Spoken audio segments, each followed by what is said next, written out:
What's up, everyone? We are live. It is March 16th at 12:16 a.m. in the morning. I should be sleeping right now, but I took a long nap earlier. But anyways, you guys don't care about that. Anyways, so yeah, tonight's topic is how to take initiative in the workplace from a hotel housekeeping perspective. So, let me make sure the screen sharing is on point for you guys. I want you guys to see. All right, let's go to the December 4th. All right, anyways, sorry about that. I'm still learning screen share on here. But anyways, so the topic tonight, how to take initiative in the workplace as an entry-level employee. So of course, I can't speak on a lot of industries, but I can speak on my own personal experience of how I put myself on to rise in the ranks, so to speak. So, just a little background. So, as you can see, you see this report typed up. I typed this up myself years ago, but I need to give you guys some background of what I was doing at the time. So, this was my first, not my first hotel job, but my first hotel I worked at where I was in the housekeeping department. So, I mean, I was already a couple years into this job, but I started off as a houseman in the housekeeping department. So, if you guys don't know what that is, basically, of course, the housekeepers slash room attendants, they are responsible for actually cleaning the individual guest rooms in the hotel. That was not my primary duty. As a houseman, my main job was to go around to all the dirty rooms that the guests checked out of, to strip those rooms of any trash, dirty sheets, towels, things of that nature. And I would go to all the housekeepers' carts that they had out on the floors. Of course, housekeepers when they clean the rooms. You guys have seen that they got their own cleaning cart with all their supplies. So it was my job to pay a visit throughout the day to all these housekeeping carts. It was my job to, take the trash off their carts when they were done. Not when they were done, when they got filled up, the trash fills up quickly on their carts.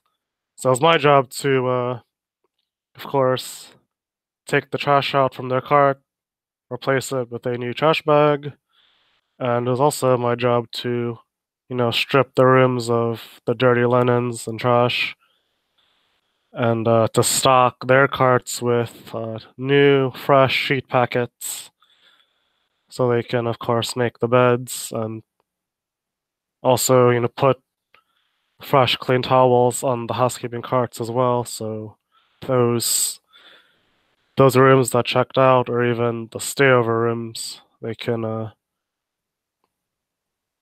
have new towels in the rooms.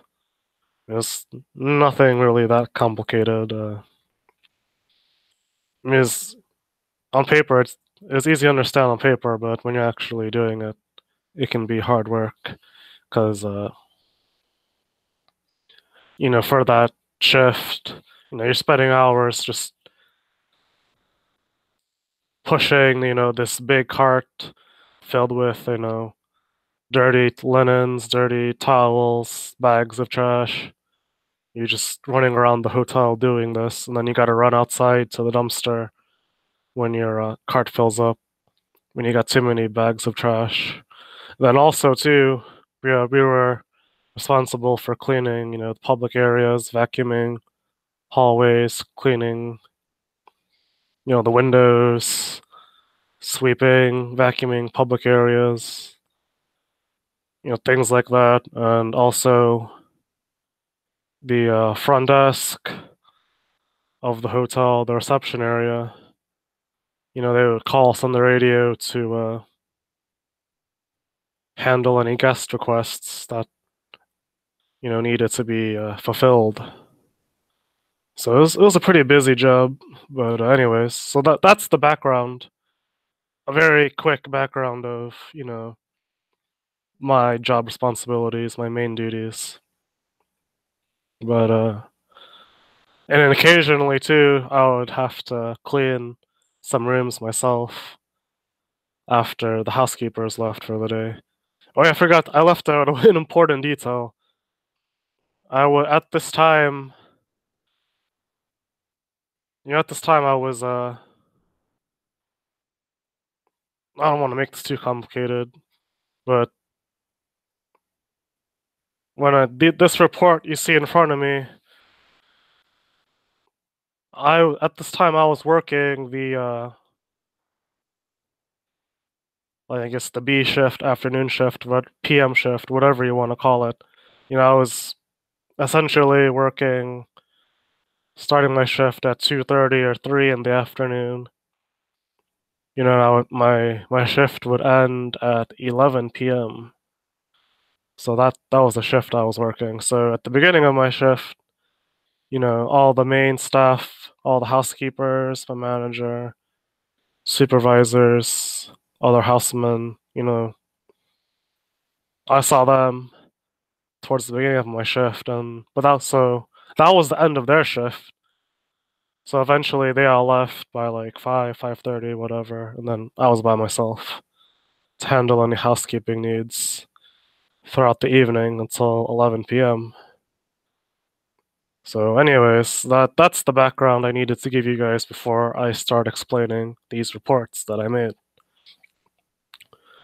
So anyways, as you can see, this is a full report that I typed up. But what you guys don't know is no one asked me to do this report. This was never a job requirement. No one, my manager, no one asked me to do this. I thought of doing this all on my own by myself. So, as the video title states, taking initiative as an entry-level employee, like this is the initiative. Like no one asked me to do this, but I felt like I was still in school. I wanted to be a hotel manager. I want eventually be a housekeeping manager. A lot of things would go on at night when I'm by myself during my shift. But, I got all these thoughts, all these ideas in my head, all these important facts that, I really feel like, my manager should know about this to help out our department, to help things run better, you know, in our housekeeping department and just the hotel in general. So, I don't know, I just felt like, I don't want to be in the same position as a houseman the rest of my life. So I need to do something. Like I need to show that I actually care about my job. I care about the department. I want to do bigger and better things in my career. So I was like, I got all these thoughts, ideas about what goes on when I'm the only one in my department. So I gotta somehow relay this information to the appropriate people, mainly my manager at the time. So, things would go on during my shift, and then when my shift would, wind down, if I had extra time, I'd hop on my manager's computer and type this up. Or if I was really busy at work and I didn't have any downtime, instead of I still wrote the report, but I didn't do it at work. I went back home, went on my laptop at home, and I would do this off the clock, just in my free time at home. It was that important to me. You know what I mean? So anyway, so let's break this report down now. or I called it the PM report, MA, my initials of my part of my name, but I'm not gonna get into that. So, anyways, of course, put the date at the time, checklists. We had, people, the housemen in my position. We had checklists. We had to complete every shift. So I said, okay, that means I completed my checklist. Uh, completed through Thursday. Oh, yeah, at this time too. I mean, I had my daily checklist, all the housemen had to do, but I also took on the task of I created like additional checklists specifically for myself and the other housemen. There's like two or three other housemen, but they work during the daytime and then my off days in the evenings. But anyways, I created a I think I just had a discussion with my manager and we decided, I would create an additional weekly checklist every week for just for the housemen. So that's what I was saying right here, and it's completed through December 10th, Thursday. All right. Let's go down. Public areas, okay. So that basically means I took care of, I cleaned up, I swept up the parking garage, checked the trash cans in the parking garage. Parking garage is good. The hallways, lobby, the public bathrooms in the lobby, the swimming pool, gym area, the patio outside. I took care of all that. All right, let's go down to laundry cart. So basically, we had nighttime laundry too. So here, basically, I'm just stating that. Well, actually, sorry. This day, yeah, usually we had laundry. We had an evening laundry attendant that worked the same time I work, from like 3 to 11. Apparently, that day we just didn't have anyone working. But anyway, so here I communicated that. I said no evening laundry attendant on that day. But in the morning, our morning laundry attendant, she completed 2.5 carts.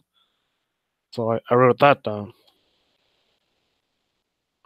And then this section, ordering supplies, is, I mean, I would, especially at night by myself, I would notice if we're low on something.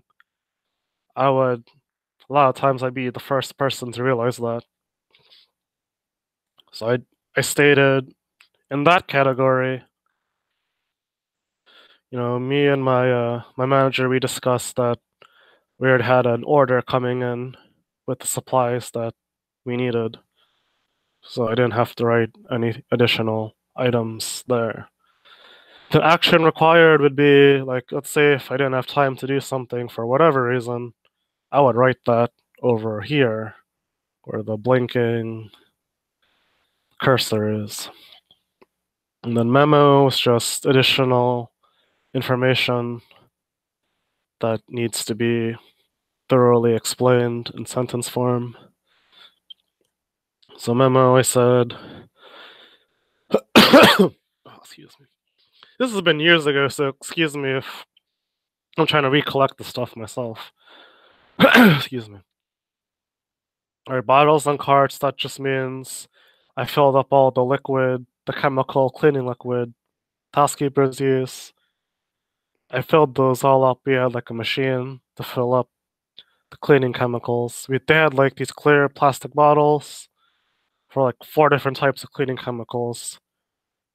So it was my job at night to collect all those, all the bottles that the housekeepers use for cleaning. I'll collect all them, bring them down to the laundry room, fill them up.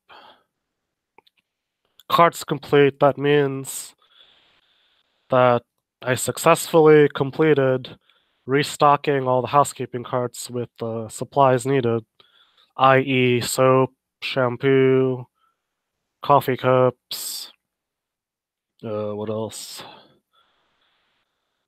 Pens, like basic room amenities that housekeeping was responsible for putting in the room.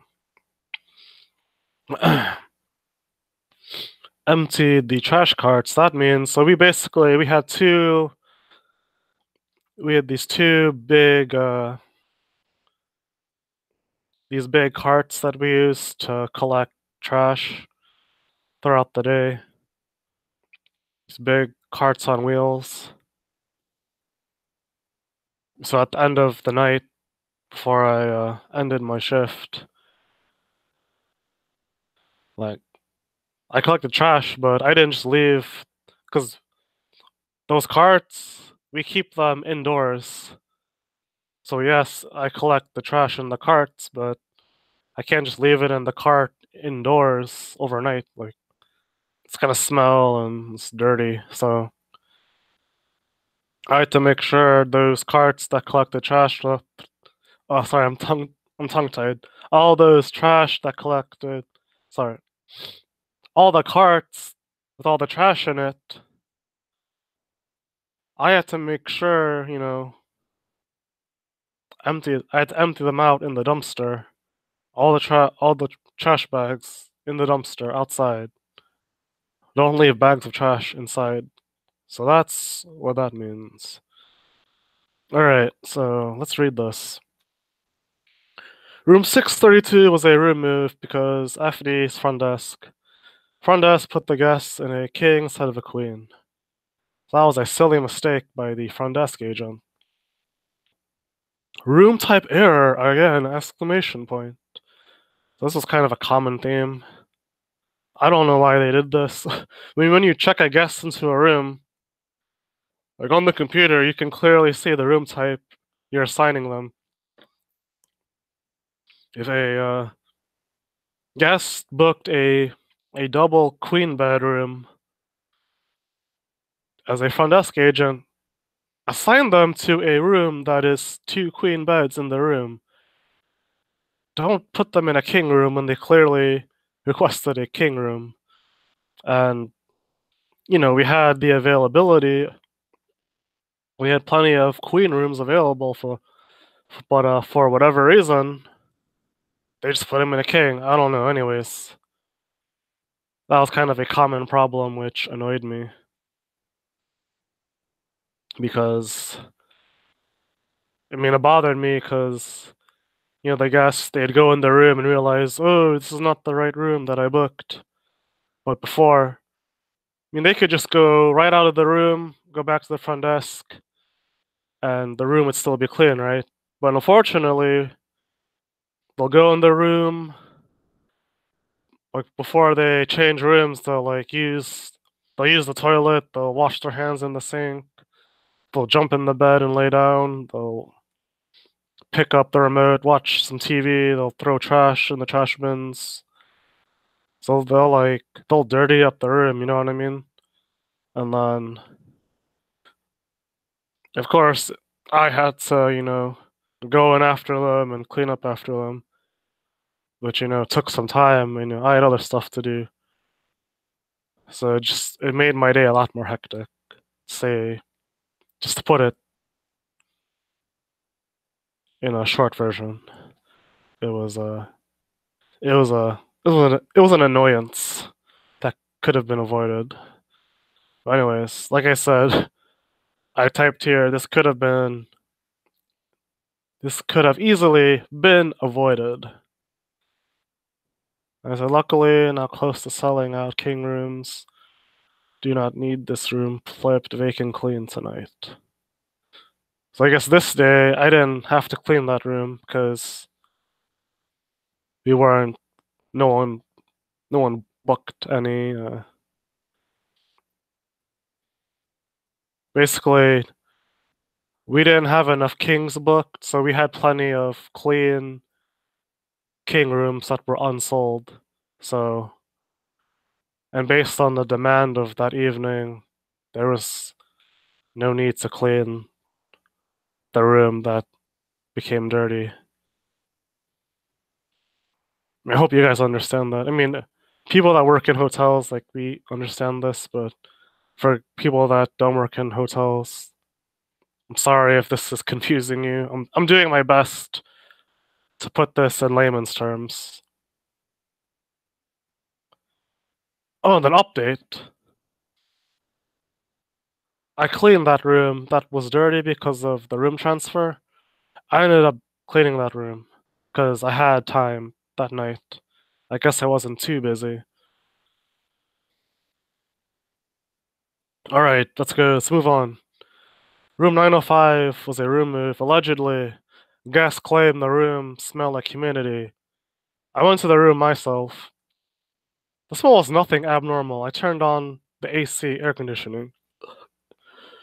Excuse me. And then I was able to flip VC quickly. That means I was able to straighten up the room, touch it up, whatever, to make it ready for a new guest to occupy that room. Alright, another note I wrote was we had 84% occupancy that night. It was after 9:50 p.m. that evening. All our queen rooms were sold out that night, but we had 20 plus extra kings. That means we had 20 king type rooms. They were clean and they were unsold. Like, no one booked them. Alright, and then last note I wrote, a dog urinated by the front desk. I mopped and dried it promptly. So now that I took you guys through this report that I wrote, this is, my manager, she's there from like 7:30 a.m. to around 5:30 p.m. And all this stuff is happening when she's already gone for the day. I mean, most of the stuff is. So yeah, this is just giving her a breakdown of what's going on during my shift since she's not physically there to see it. So I mean, this gives her valuable information that otherwise would have never been known to her if I had not chosen to type these up. So yeah, this was in the end of 2015. So I was doing, I mean, I was, this shift, I was just doing the basic entry level job, houseman, but I was also an inspector slash supervisor on other days of the week. But anyways, so yeah.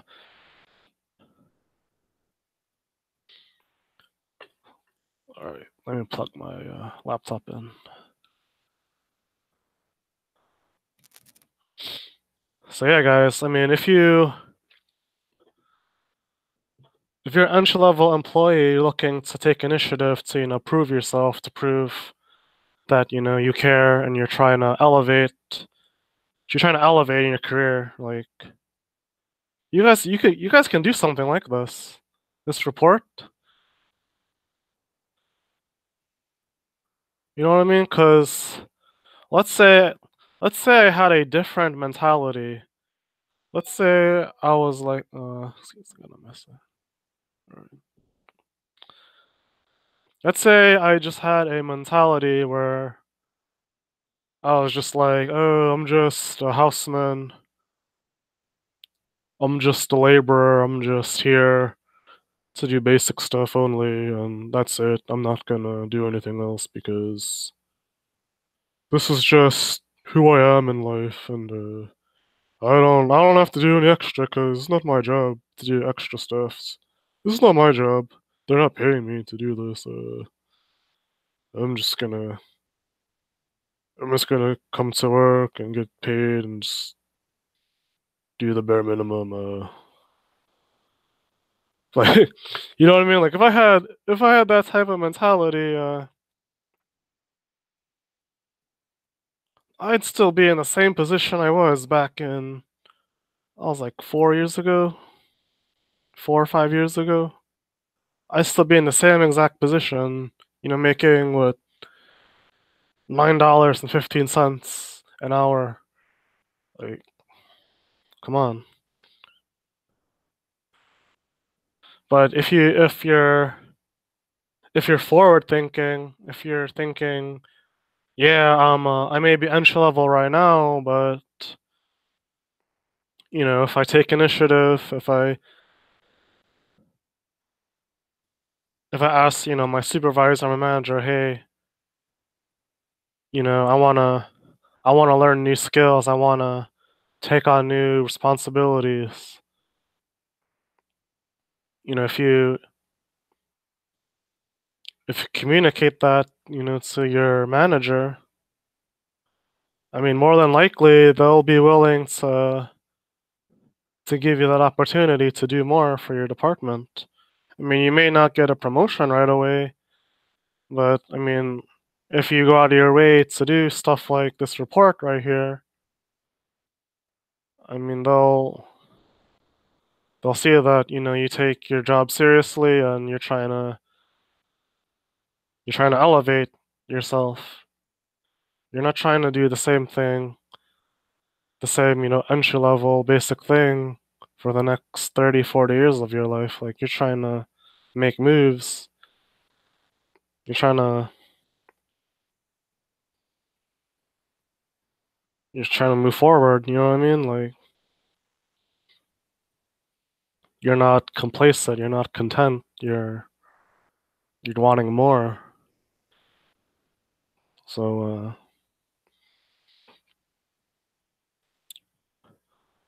yeah.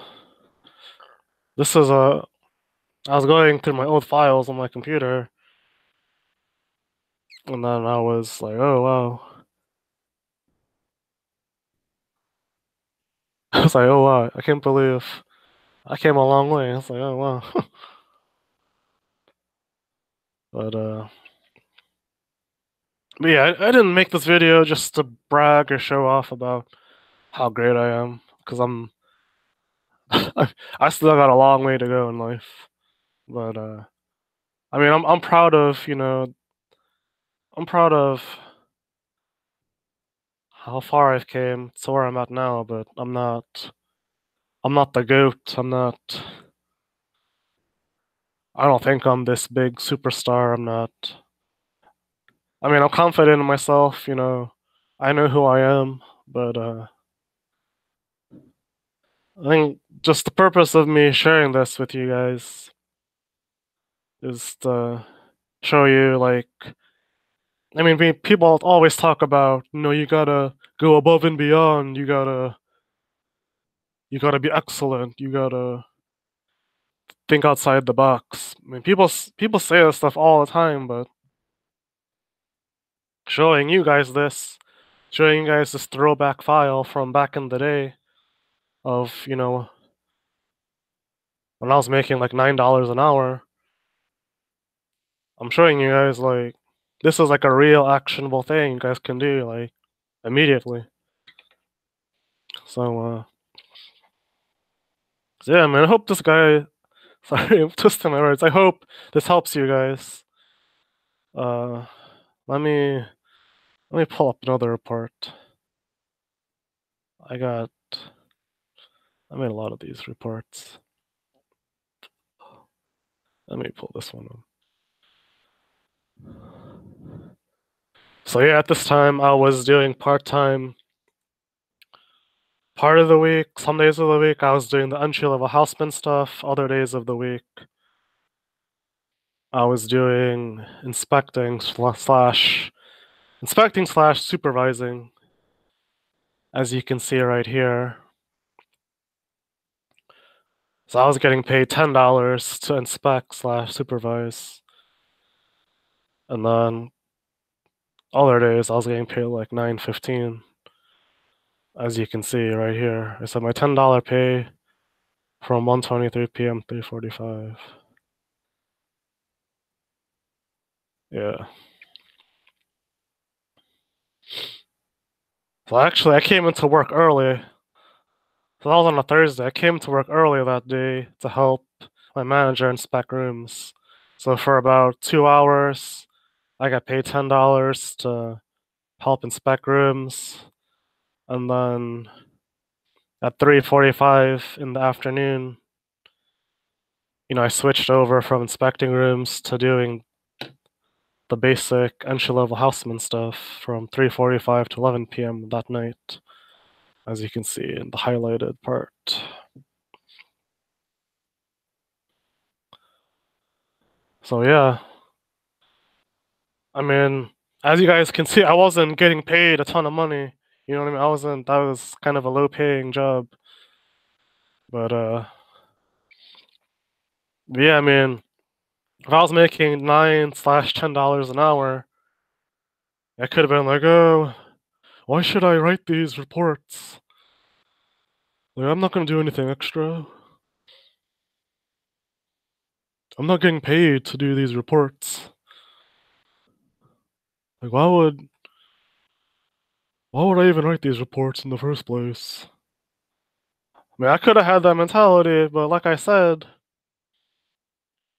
I mean, you can't if you wanna go farther in life, you gotta think beyond the position you're in. I mean, yeah, you may not be making the money you wanna make right now. You may not be in the position you wanna be in right now. But like I heard this earlier, I was watching a video on the first row. You guys check that out. Just YouTube, first row, Billy Rowe. End of plug. But anyways, I was watching that earlier and they were talking about how whatever, like the current job that you're in right now, like your performance, your behavior in that job you have currently, that's basically, that's your interview for the next position if you want to go higher. So basically, if you want to go farther in your career, where you're at now may not be where you want to be at forever, but just know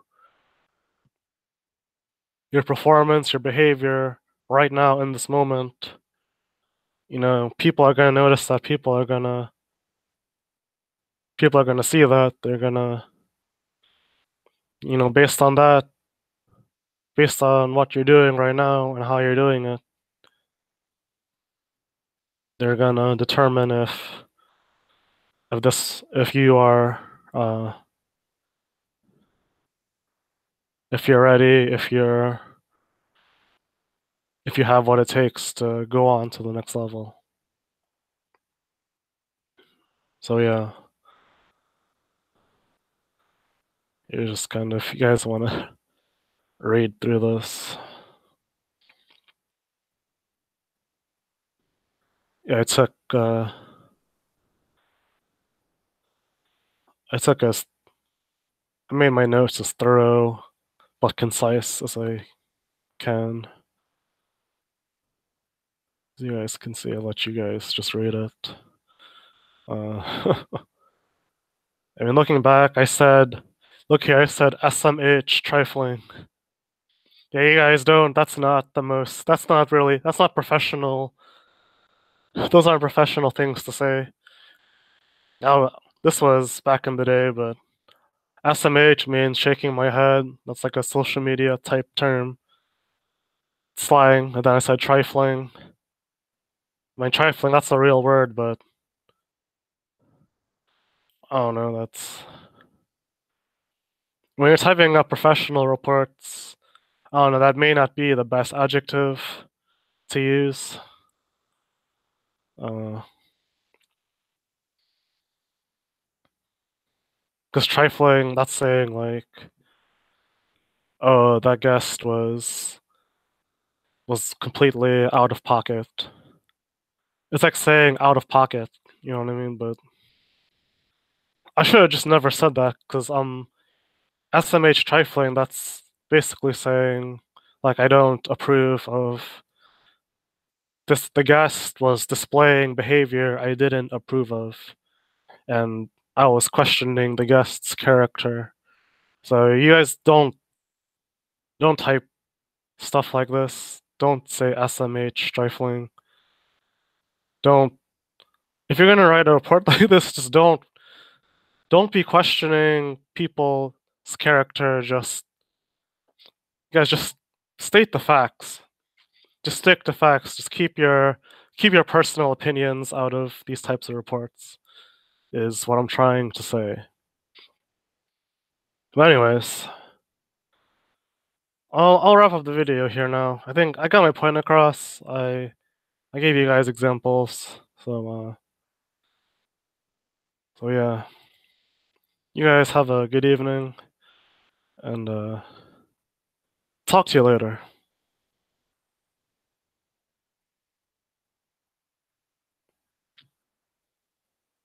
Oh crap. You guys couldn't see that last screen. Hold on. Hold on, guys. Could you? Oh, I'm so confused right now.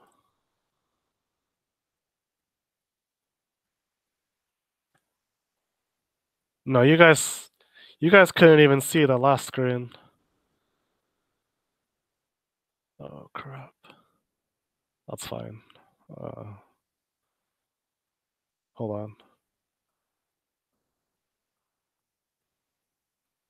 I need to show you that because I went on off a tangent and you guys didn't even see what I was talking about.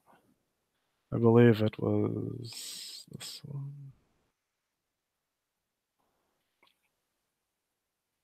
Alright, let me. Alright, because I have to show you guys this before I leave. Because you guys have probably got confused. Alright.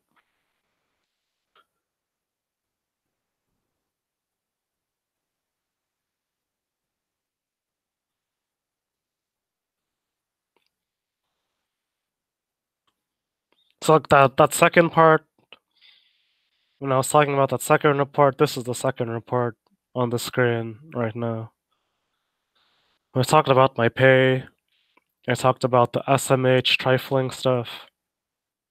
Let me, can I zoom in on this? You just bear with me, I'm still learning this. Alright. Oh crap.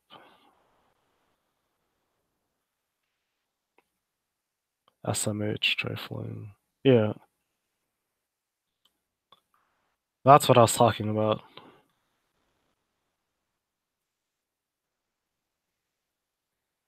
This screen right here.